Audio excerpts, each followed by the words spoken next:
Yo voy a empezar hablando de algo que no tiene que ver con el mensaje, todavía no he entrado en materia. Pero algo que me pasó mientras estaba ahí, mientras estábamos en la adoración. Y a veces es bueno ponernos, quitarnos un poco la ropa en el sentido de la fachada y mostrarle nuestras vulnerabilidades a otros hermanos, porque quizás le puede ser de bendición. Yo voy a confesar algo esta mañana. Como psicóloga que soy, como una persona que trabaja con la conducta humana, yo me creía que yo conocía a la gente por verla y por todas las teorías y técnicas y cosas que le enseñan a uno. Y yo me creía buenísima en eso. Pero ¿qué pasa? El apóstol Pablo me dio una lección. El apóstol Pablo hizo la elección, él dijo, de ahora en adelante, a nadie conozco según la carne. ¿Por qué viene esto a colación? Yo tomé la decisión, con la ayuda del Espíritu Santo, claro, porque yo no puedo por mí misma, de cuando yo veo a cualquier persona, no ver lo que está delante de mis ojos, sino ver lo que el Señor ve. Sintonizar con eso. Y aquí habían personas, mientras se cantaba la canción, David danzaba, que el Señor me mostraba que su corazón estaba diciendo, mira eso no es adoración, eso no es alabanza, eso es un show, eso es un can. Aquí hay gente lo que está dándole rienda suelta a la carne. Hay algunos que saben con quién yo estoy hablando. Yo no sé, el Señor sí sabe. Y lo que el Señor me mostraba era cuántos hermanos que en medio de situaciones de salud decidieron danzar delante de su Señor. ¿Cuánta gente sin saber cómo mañana va a pagar una cuenta grandísima decidió soltar la preocupación y danzar para su Señor? ¿Cuánta gente con un problema terrible con sus hijos y decidió dar sacrificio de alabanza a un Dios que lo merece todo? No es algo banal, no es algo de la carne. Es una entrega en el altar de Jehová que fue aceptada como sacrificio grato y agradable delante de Dios. Eso no es el mensaje. Pero el Señor lo puso en mi corazón mientras estaba ahí. No te pierdas de la celebración de los hijos de Dios por estar mirando lo que está delante de tus ojos, porque tú tienes expectativa de la gente de acuerdo a tu historia y a tu religiosidad. Es mucho más excitante la vida, créeme, cuando tú decides ver con los ojos de Dios. Cuando tú decides dejar de ver lo que parece, lo que se ve o lo que no se ve según tu historia, y tú empiezas a sintonizar con el Espíritu Santo y empiezas a ver a tus hermanos y empiezas a ver a la gente y empiezas a ver a todo el que te rodee desde la compasión que tiene nuestro Padre Celestial. Entonces estamos hablando este año de conocer a Dios. Y esta mañana, ya ahora sí vamos a entrar en materia, eso fue una introducción, eso fue una parte. El Señor ha puesto en mi corazón una palabra que quiero compartir con ustedes. Y antes de eso, les cuento. Ay, está encendido esto, sí. Ok. Déjenme primero, antes de entrar en materia, quiero hacer una introducción. Hace 2 semanas tuvimos una reunión en una fundación que el Señor me permitió dirigir con un grupo de jóvenes de 18 a 25 años. A menudo en la iglesia estamos tomando decisiones de cómo presentar el evangelio sin conocer las preguntas e inquietudes que tiene la gente.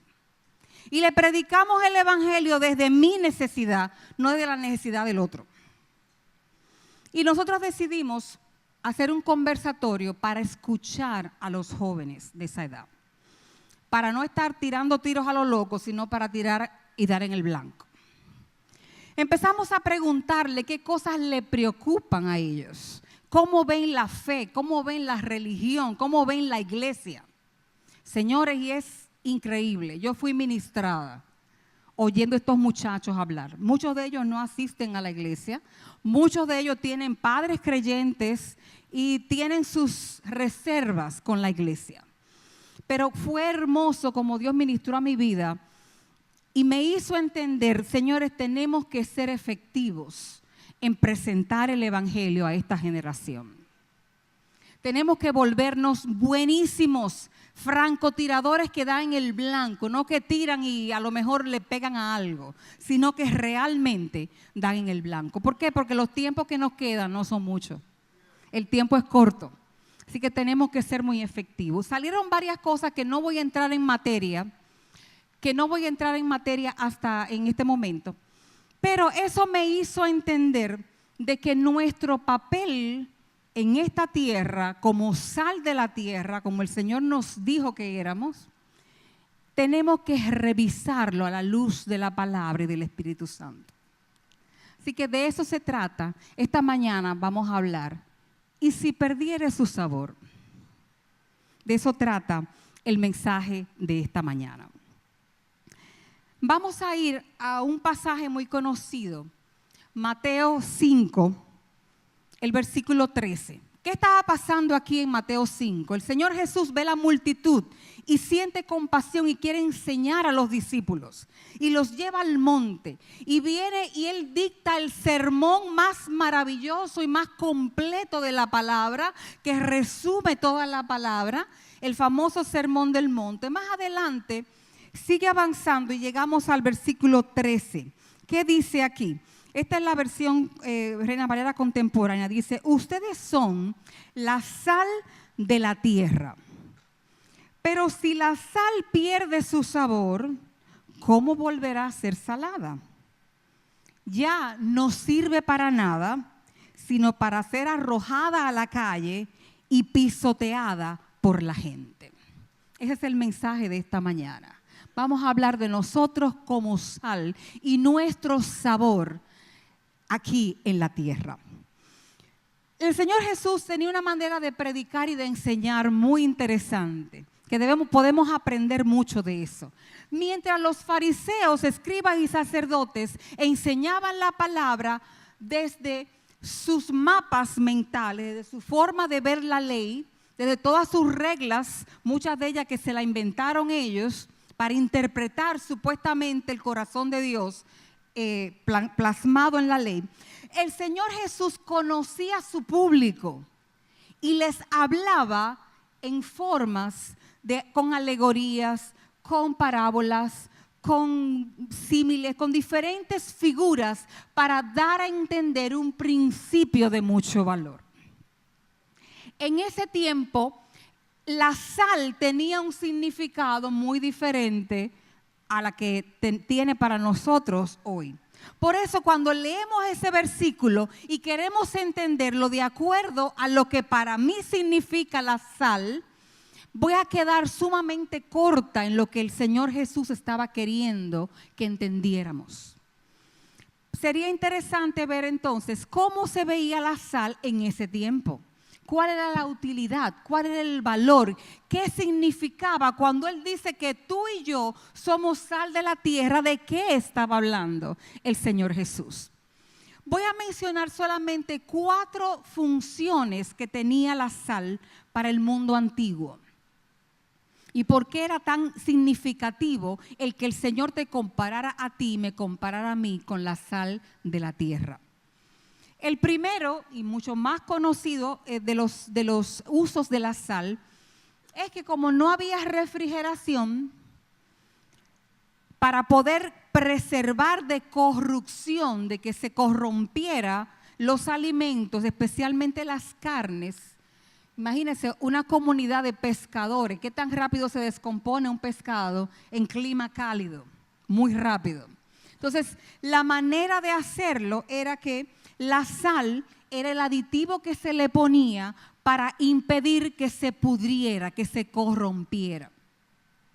De hecho, si nos vamos al Antiguo Testamento, vamos a encontrar que los sacrificios, decía, rociarás los sacrificios con sal. Porque imagínense, el sacerdote está sacrificando uno y otro, eso pasaba horas, ese tiempo del sacrificio. Y la sal tenía un significado, tenía que ver con prevenir el que se corrompiera. O sea que si estamos hablando de que se necesita impedir todo lo que tiene que ver con corrupción en este mundo, ya entendemos por dónde venía el Señor cuando decía, ustedes son la sal de la tierra. Otro de los usos de la sal en ese tiempo es que se usaba como un aditivo medicinal. Cuando había una herida, para limpiar esa herida, para impedir que se infectara porque no existía la penicilina, una de las maneras de sanar esa herida era con sal.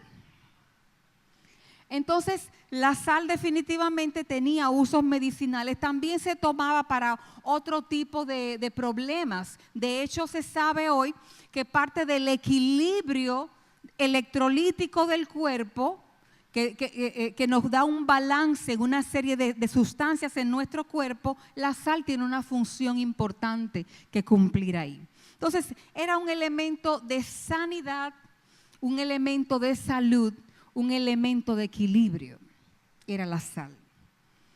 Otra de las tareas que tenía es que era un condimento. Hacía que las cosas tuvieran un mejor sabor y no solamente tuvieran un mejor sabor, la sal de hecho despierta al descubrir otros sabores que están ahí. Usted puede, al que le ponen una dieta sin sal, le puede echar muchísimos condimentos y no le siente el sabor. Tan pronto le echa un poco de sal y dice, pero mira, tiene cebolla, mira, le pusieron un poquito de apio. Empieza a distinguir los diferentes sabores que están en eso que está consumiendo. Y la última de las 4 que voy a mencionar es que la sal, como era tan valiosa, no porque no había, porque había mucha sal, pero la sal llegó a ser una moneda. Era con lo que se le pagaba muchas veces a los soldados romanos. Por eso de ahí viene la palabra salario. Aprendimos algo hoy, algo más. Entonces, fíjate, eso es lo malo de no tener una gente que te pase ya la costumbre. Ok, ahí están los 4.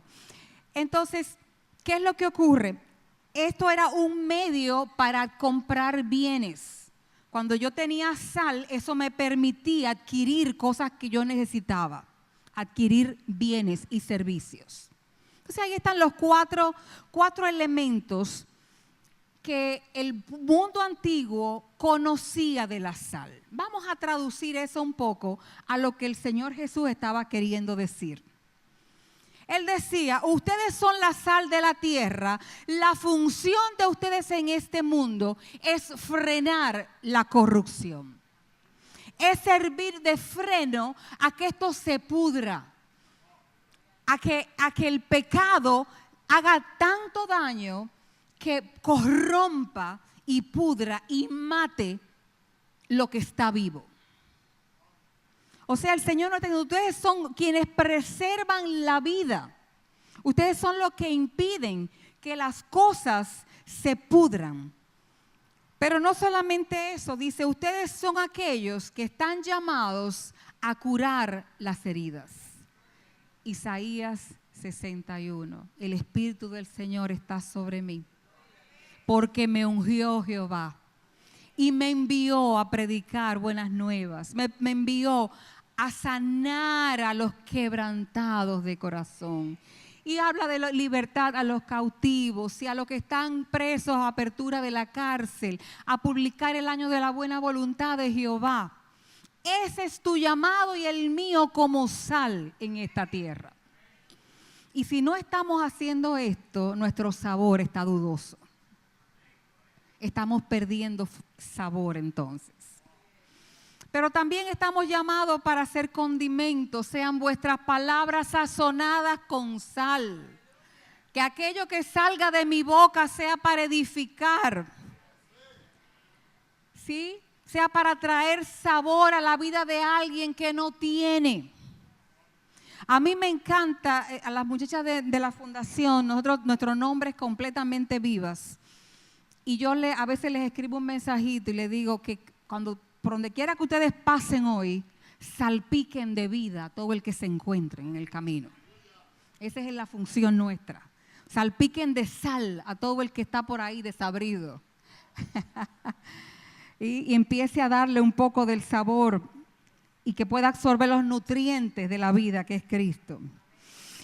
Por otro lado, también somos el medio de adquirir bienes. ¿Qué es lo que ocurre? ¿Por qué Dios no le da a la gente las cosas al mundo si Él está mirando la necesidad que hay? ¿Por qué requiere que nosotros los cristianos intervengamos y oremos? Nosotros somos la sal, somos la moneda de cambio que pone los recursos del cielo a disposición de la necesidad de la tierra. No me oíste bien. Tú y aquel que habita en ti eres la moneda de curso legal para que los beneficios del cielo se hagan realidad en esta tierra. Tú eres ese agente de valor a los ojos del Padre que intercambia los bienes por la necesidad. Donde quiera que tú ves una necesidad, tú eres llamado a traer los recursos del cielo a esa necesidad. Ahí estamos siendo sal cuando hacemos eso. Les voy a contar un poquito una historia que está en Ezequiel 22, los versículos del 24 al 30.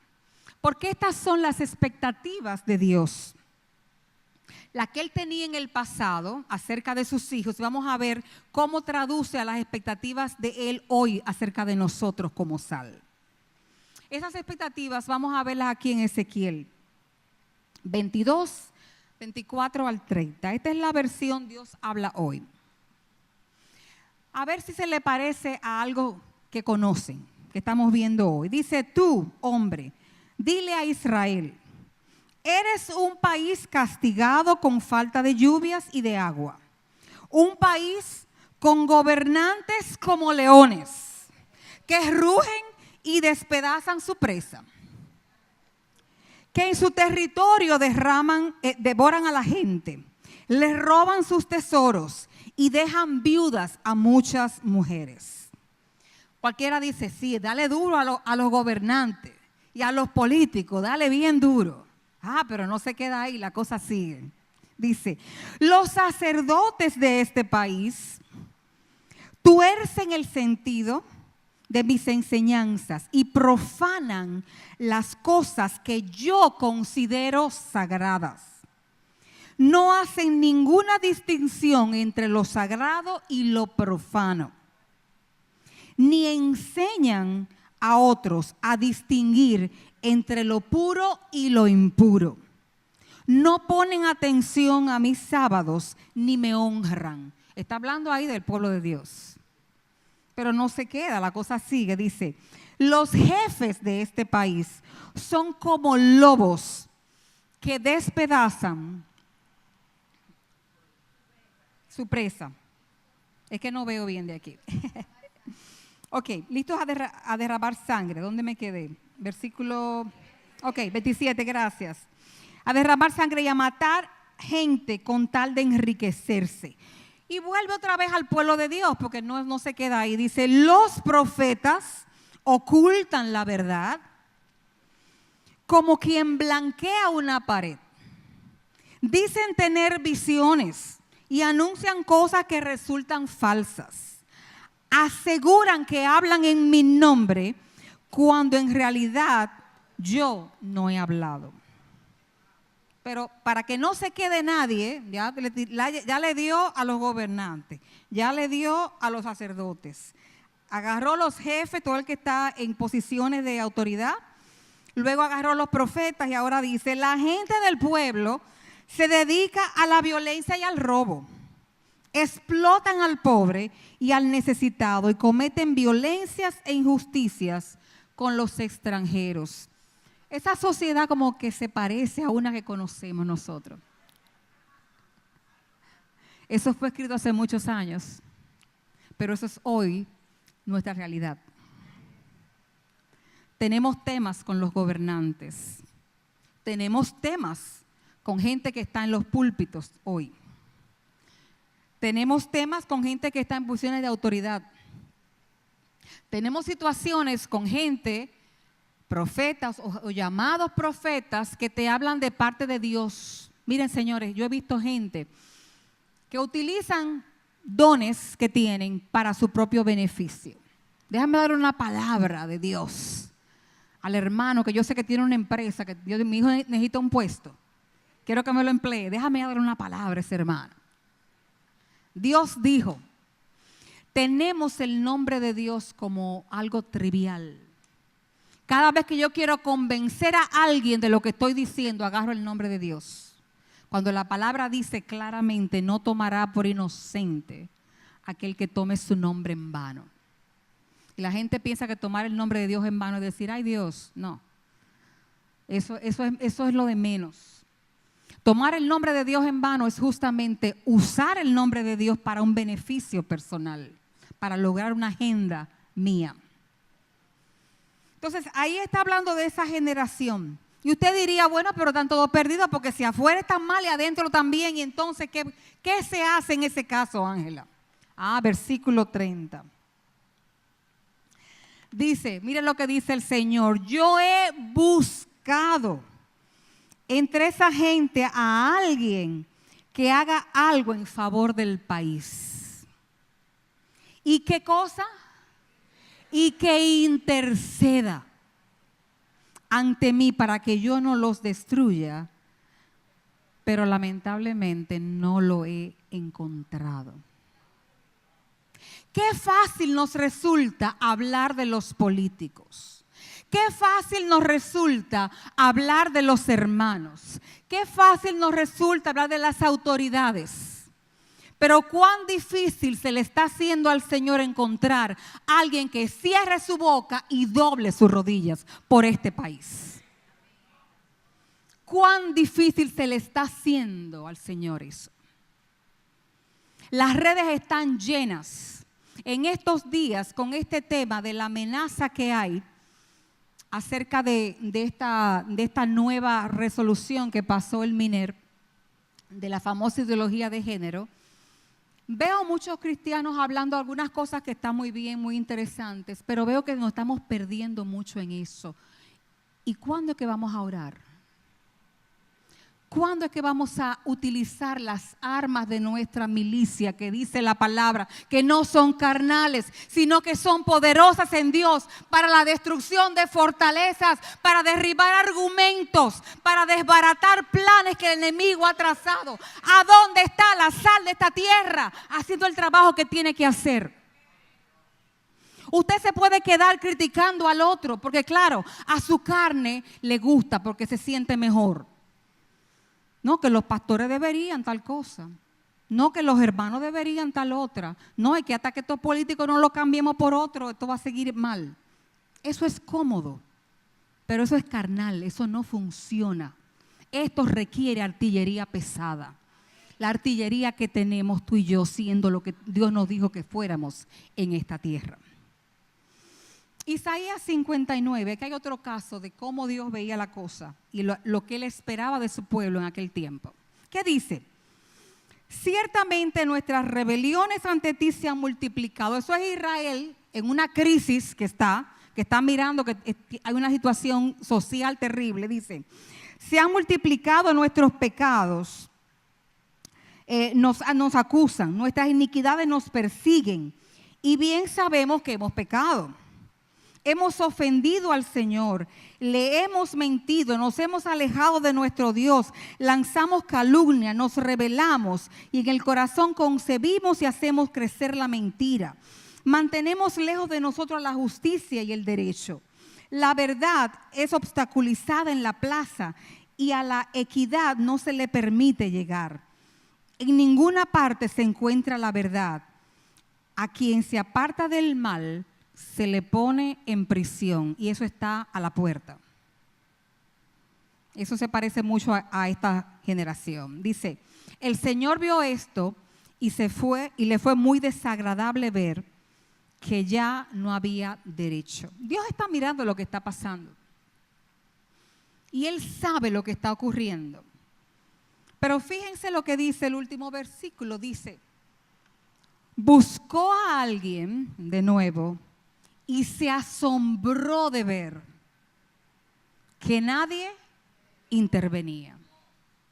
Fíjense, no dice, se asombró de ver que pecaron. No dice, se asombró de ver que el mal estaba rampante. No dice, se asombró de ver de que el pueblo se había apartado y se había olvidado de él. No dice nada de eso. Dice, se asombró de ver que a pesar de la terrible situación que existía, no encontró nadie que se interpusiese. El problema de Dios no es con los pecadores. Ese no es su problema. Él los ama y vino a salvarlos. Mandó a su hijo a eso. Y nos encargó a ti y a mí ese ministerio de la reconciliación.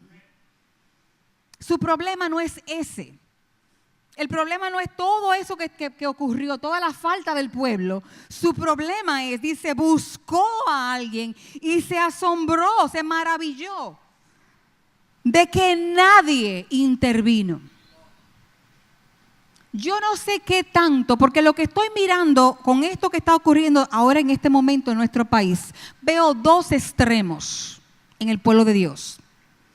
Veo el extremo que está metido en las redes diciendo y hablando y en el medio y esto y comentando ¿sí? Y veo el otro extremo que está apático completamente. Bueno, esos son los finales de los tiempos, imagínate, Ángela. Sabíamos que esto iba a llegar, eso es parte de. Pero lo que el Señor espera de nosotros no tiene nada que ver con eso. Él esperaba en aquel tiempo que en el pueblo hubiera alguien, apareciera alguien que se pusiera en la brecha. ¿Cuál es la brecha? La brecha es el espacio entre lo que debería ser si Dios interviene y lo que está ocurriendo. Una persona que se ponga ahí, interceda para que Dios actúe, para que la mano de Dios se manifieste en nuestra generación. Eso es lo que él esperaba en ese tiempo. Ahora, la pregunta sería, bueno, ¿y cuáles son las expectativas de Dios acerca de hoy? ¿Qué espera Él de nosotros hoy? El mundo que nos ha tocado es completamente diferente al tiempo en que se escribió esto, en cuanto a formas. Pero en el corazón el hombre es la misma cosa. Nuestro corazón es inclinado al mal, de continuo al mal. Eso es lo que somos. En este tiempo Dios está esperando que seamos sabios, que abramos nuestros ojos, que estemos disponibles para el Señor, estemos atentos, estemos pendientes, qué está pasando, qué se está moviendo.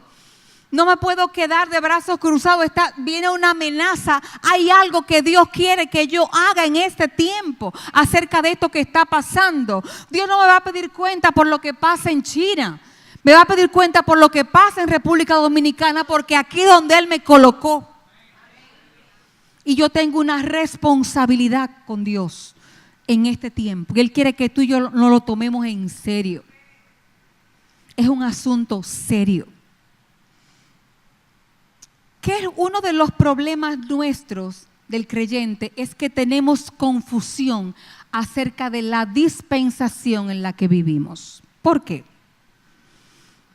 Bueno, en el tiempo de la ley, donde se regía por un pacto diferente al nuestro, la gente estaba muy enfocada en cumplir los mandamientos. Viene la gracia y algunos creyentes se han quedado o en la ley o en el juicio. Voy a explicar eso. En el Antiguo Testamento, lo que tú hacías religiosamente, mandato tras mandato, enseñanza tras enseñanza, todos los mandamientos, reglas y reglamentos que Dios había puesto eran centrales para una vida que agradaba a Dios. Él estaba muy pendiente de eso. Viene el Señor Jesús y ahora llega la gracia. ¿Cómo es la gracia? Los mandamientos no son importantes, sí. La diferencia es que ahora Él en nosotros cumple los mandamientos. Y estamos llamados a funcionar desde la gracia que no solamente me salvó, pero que es suficiente para hacerme caminar en esta tierra de manera que yo le agrade. Pero el creyente de hoy no conoce la gracia. ¿De qué estoy hablando? ¿Cómo así, Ángela? Pero claro, fuimos salvos por gracia. Conocemos la gracia por mitad. Conocemos la parte de la salvación, pero no conocemos el caminar día tras día sobre lo que fue comprado por esa gracia. Y eso incluye recursos increíbles para caminar en esta vida, para nosotros agradarle a Él realmente. Pero la otra parte de esa gracia es que es una gracia extendida hacia los no salvos. Cuando yo oigo gente diciendo, ay sí, que se acabe esto, que venga el Señor rápido para que nos lleve de aquí, nos saque de aquí. Hermano, y los que están perdidos, ¿qué de ellos? La gracia debe ser la marca nuestra que quiere y busca y anhela y hace lo que tenga que hacer por ir a buscar esos que están allá afuera que están perdidos. Debe movernos a eso. Pero no, le queremos o aplicar los mandamientos y tú no tienes tal regla, si tú no funcionas de tal manera, si tú no hablas de tal manera, si tú no te vistes de tal manera, eso lo queremos aplicarle, el viejo pacto, las reglas, en lugar del amor, la compasión, el poder transformador de un Jesús que murió en la cruz por ellos. Vivimos en la dispensación anterior, las reglas. O vivimos en lo que viene después, que es el juicio. Hay un tiempo. El Señor Jesús por ahora cuando dice el año de la buena voluntad, ahí es que estamos nosotros. Es de la buena voluntad. Estamos en esa etapa. Pero o queremos a la gente juzgar según mis reglas o queremos aplicar el juicio final cuando no ha llegado ese tiempo.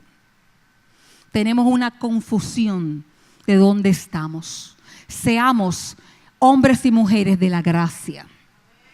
Que desbordamos gracia por el otro, compasión por el otro, no juicio, no religiosidad que condena, que juzga, que te quiero meter dentro de mi estructura y manera de ver las cosas, sino aquella capaz de morir por el otro. El Señor espera que en este tiempo eso sea lo que hagamos. Que estemos en esta dispensación. Lo que pasa es que no conocemos el corazón de Dios por el mundo. Tenemos una actitud equivocada. Y una de las cosas que me impactó hablando con estos muchachos, les voy a dar un pedacito de lo que ellos me dijeron. Oigan lo que me dijeron. Agárrense. Ellos me dijeron, yo les pregunté, ¿cómo tú ves la fe? ¿Cómo ves la religión? ¿Y cómo ves la iglesia? Ellos me dijeron, bueno, la fe lo veo como algo muy personal entre Dios y yo. Para mí eso es fe. Ahí lo veo. Me decían, la religión, bueno, son las reglas. No haz esto, no hagas esto, haz lo otro. Y la iglesia, uno me dijo, es una institución hecha por hombres. O en el mejor de los casos es una comunidad. Entonces cuando le pregunto, ¿se puede tener una cosa sin la otra? Y me dijeron, sí, yo puedo tener fe, o sea, relación, sin religión. Qué interesante. Y se puede tener fe sin iglesia, me decían. Oigan la parte que me puso a temblar. Me dijeron, lo que pasa es que la religión y la iglesia nos están obstaculizando la fe.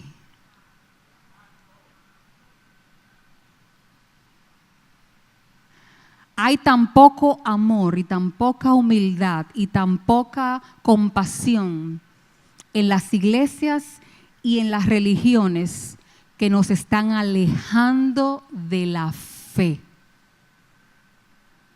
Eso fue tremendo. Yo no sé si a usted le produce lo que me produce a mí, pero tenemos que revisarnos. ¿A qué le estamos dando más peso? ¿Al alma de esa persona? Yo le contaba en una ocasión a unas hermanas de aquí de la iglesia una experiencia que un pastor contó. Él está molesto porque la gente estaba llegando tarde a la iglesia y una hermana llegaba tarde siempre y él del púlpito le dijo, mire, usted siempre llega tarde, yo no entiendo qué es lo que pasa. Y la hermana la señora se fue, no volvió a la iglesia más, se apartó. Lo que el pastor no sabía era que ese día esa hermana había cuidado a su mamá enferma, había atendido a sus hijos y le había dejado comida al marido inconverso. Se le habían presentado 200 inconvenientes y ella dijo, mira, aunque sea para oír el mensaje, yo voy a llegar.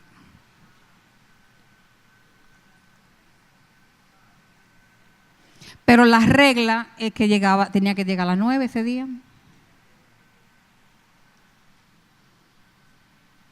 Y esa hermana no volvió a la iglesia. Pasó años antes de ser sanada esa herida. Entonces, tengamos cuidado de que al tratar de ser sal, no estemos perdiendo el sabor y tengamos un sabor contaminado con cosas que no son. La operación y avance de las tinieblas en este tiempo está fríamente calculada. Esto que está ocurriendo no es para entrar en pánico. Eso está calculado. Ahora, de mí Dios va a demandar que yo me ponga en la brecha.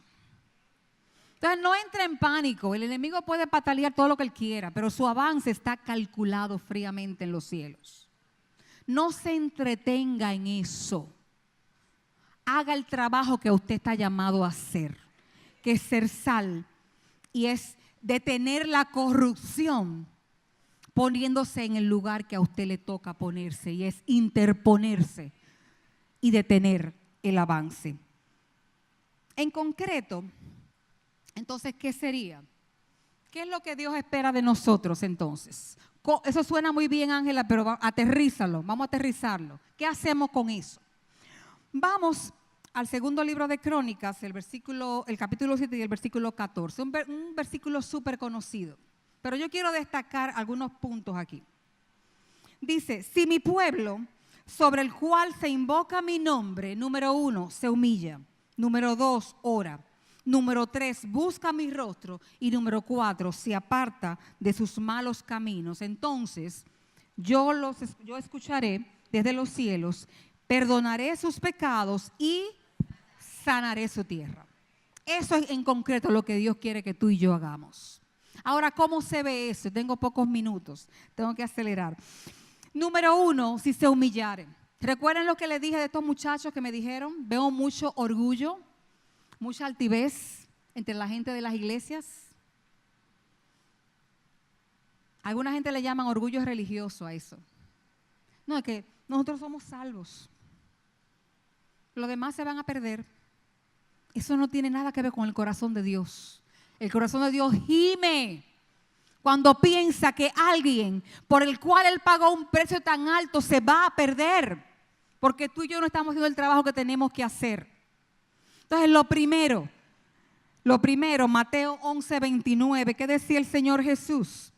Llevad mi yugo sobre vosotros, aprended de mí, que soy, dos cosas que tenemos que aprender mucho, que soy manso y humilde de corazón. Ay, cuán poca mansedumbre yo veo a veces. ¿Usted quiere saber si usted es manso? Le voy a dar un termómetro rápido. ¿Qué tan rápido se ofende usted? ¿Con cuánta frecuencia se ofende? Si usted se ofende, tiene mucho que caminar en el terreno de la mansedumbre. Claro. Si usted se ofende es porque usted entiende que a mí no me pueden hacer eso. Yo no puedo permitir que me hagan eso. A mí no me tomaron en cuenta. El salmista David decía, mira, si él me está maldiciendo, déjalo, porque a lo mejor es que lo necesito. O como decía, predicaba la semana pasada Orlando, bueno me he sido haber humillado. A veces es bueno. Entonces el manso aguanta su fuetazo tranquilo. Dice, señores, a lo mejor lo necesito, no me tomaron en cuenta. Eso está bueno para mi carne, para que se someta y esté tranquilita. Que la hermana me habló mal, ay, la pobre, ¿qué problema a lo mejor tiene? Manso, manso, manso. Aprended de mí que soy manso. Y lo otro, humilde de corazón. Así que vamos a impactar ese mundo allá afuera.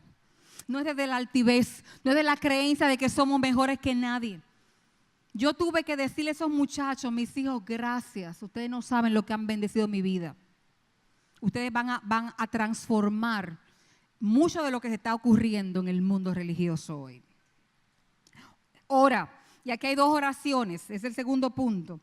Oración individual, el creyente tiene que volver a la oración, volver, y el Señor ha estado hablando todos estos días acerca de eso aquí. Oración individual, aprender a orar. Señores, no sabemos orar muchas veces. Habla de súplica, habla de rogativas, habla de peticiones. Hay que aprender a orar, eso hay que hacerlo. Y la oración corporal. Hay gente que no sabe orar corporalmente. Y solamente, porque tengo el tiempo ya encima, voy a decir esto. Oración corporal implica 2 cosas. Unidad, el mismo sentir, estamos enfocando en la misma dirección, pero también estamos en el mismo tono, en una sintonía. ¿Qué significa eso? A veces yo veo oración corporal y hay una hermana cantando la canción. Mi hermana, estamos enfocando todo, apuntando a una misma dirección. Suelte ese canto, suelte la oración por su primo ahora, suelte porque estamos en oración corporales, todos al mismo tiempo, disparando en la misma dirección. Eso es lo que es efectivo. Usted no puede estar orando otra cosa. Quien está dirigiendo la oración, usted se pone en unidad con esa persona, usted se somete, lo dice la palabra, someteos unos a otros, usted se somete y usted juntamente, la iglesia entera dispara en una dirección. Eso es oración corporal efectiva. No es el tema de hoy, pero es algo que hace tiempo vengo mirando que necesitamos aprenderlo. Busca mi rostro, dice el tercer punto.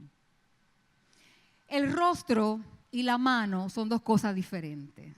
A menudo buscamos al Señor buscando su mano. ¿Qué tú me vas a dar, Señor? Aquí vine con la lista de peticiones del supermercado. Pero aquí habla de buscar su rostro. Su rostro significa intimidad. Su rostro significa que tú me vas a ver, que te puedo ver cara a cara. Que yo voy a estar desnudo delante de ti, que no te voy a ocultar nada porque tú me estás mirando.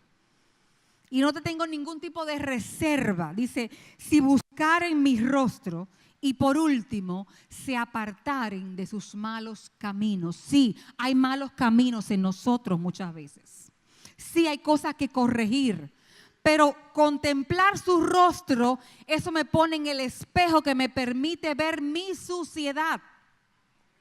Nosotros mirando a cara descubierta como en un espejo la misma gloria de Dios, somos transformados entonces en esa imagen. Por eso es que esto es necesario. Ese orden no está ahí porque sí, tiene una razón. Si se humillara mi pueblo, oraren, buscaren mi rostro y se convirtieran de sus malos caminos, entonces nuestra oración e intercesión por esta tierra va a ser efectiva. Entonces tú vas a ser la sal que Dios necesita que tú seas en este tiempo. Entonces yo iré desde los cielos y perdonaré sus pecados y sanaré su tierra. Y ahí te pregunto entonces, ¿qué tanto sabor como sal tienes tú? Mirando, ¿qué es lo que Él está esperando de nosotros en este tiempo? Te pregunto, ¿dónde está el sabor? ¿Dónde estás tú en la posición que Dios quiere que tú tengas? ¿Qué tanto eres tú de esos que Él busca? Hermano, cada vez que usted ve algo que no está bien, cierre la boca y doble rodilla, por favor.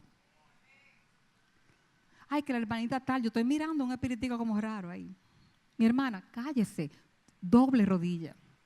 Si se le permitió ver algo que no está bien, es para que usted se ponga en la brecha. Si usted tiene ojos, no es para que usted vaya a comunicarlo y a decírselo a todo el mundo, que es lo que muchas veces pasa. Es para que usted sea sal en este mundo, para que usted se ponga en la brecha. Necesitamos de nuevo ir a ese versículo de Crónicas día tras día. Si mi pueblo, por el cual mi nombre es invocado, oran delante de mí, se humillan, oran, buscan mi rostro y se apartan de sus malos caminos, entonces yo oiré. Porque déjeme decirle qué es lo que va a pasar entonces. Si tú dejas de ser sal, si tú pierdes tu sabor, mira qué es lo que te pasa. Vuelvo donde empezamos. ¿Cómo dice el versículo? Ustedes son la sal de la tierra, pero si pierdes tu sabor, ¿cómo volverá a ser salada? Ya no servirás para nada, sino para ser arrojada a la calle y pisoteada por la gente. Me temo que hay algunas personas que decidieron no ser sal. Personas en el cuerpo de Cristo para mejor congraciarse con el mundo. Y no se están dando cuenta que su camino es que van a ser pisoteadas y arrojados fuera. Yo no quiero que ni tú ni yo estemos ahí en ese grupo.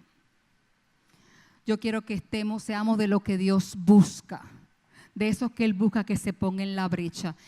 Y para que eso ocurra, vamos a empezar, vamos a hacer un ejercicio. Ponte de pie, por favor. Vamos a orar en esta hora por nuestra nación. Vamos a ponernos en la brecha por esta nación. El que las cosas estén mal es más culpa de los cristianos que no se ponen en la brecha que de los impíos que pecan. Entonces esta es una hora. Primeramente vamos a arrepentirnos, Señor. Nos arrepentimos delante de ti, Señor, por haber estado distraído en todo aquello que no edifica, todo aquello que no construye tu reino, todo aquello que no levanta tu nombre en esta nación, Señor. Nos arrepentimos de nuestro orgullo, Señor. Nos arrepentimos, oh Dios, de nuestras propias ideas que han sido tropiezo a muchos, Señor. Nos arrepentimos de no ser la sal poderosa que tú has puesto que fuéramos en esta tierra, Señor. Padre, en esta hora, como pueblo tuyo, venimos y oramos delante de ti y nos paramos en la brecha por República Dominicana, Señor. En este momento, Señor, aquí mirándote a cara descubierta, Señor, venimos y clamamos por nuestra nación, Señor.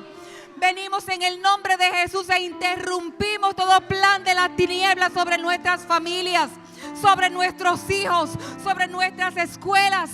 Venimos en esta hora y declaramos, oh Dios, que tú eres el Señor de esta nación.